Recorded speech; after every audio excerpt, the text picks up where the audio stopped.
3 years ago, I was in university and had plans to become a school teacher. But instead of standing in front of a classroom, today I'm behind the wheel of one of these. I drive a haul truck, and I'm one of 30 members in my crew. And this isn't just any truck. It's a 240-ton 830E Komatsu haul truck. This truck is big. It's like driving a house, but it handles much better. I work in the mine, hauling ore or waste rock from the pits.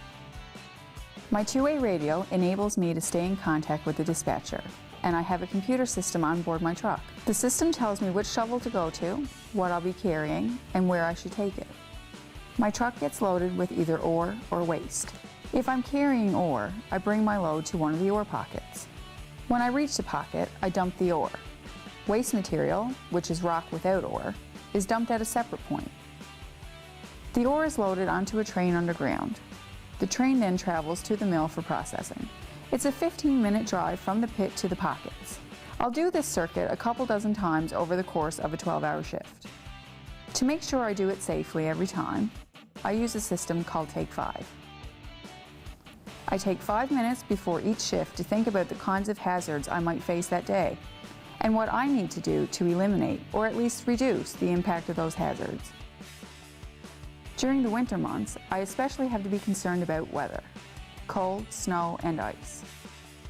I also have to be careful in the mine area. My truck is so big and I'm sitting so high above ground. There are blind spots that I have to be aware of.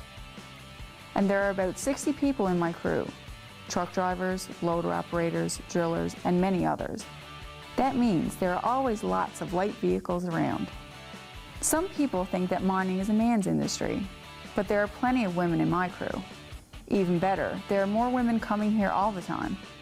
In fact, 44% of our truck drivers are women. That's good to see. I've been in the mining industry now for 5 years, and I've been mentoring some of the new haul truck drivers, men and women. So I guess in a way, I ended up teaching after all.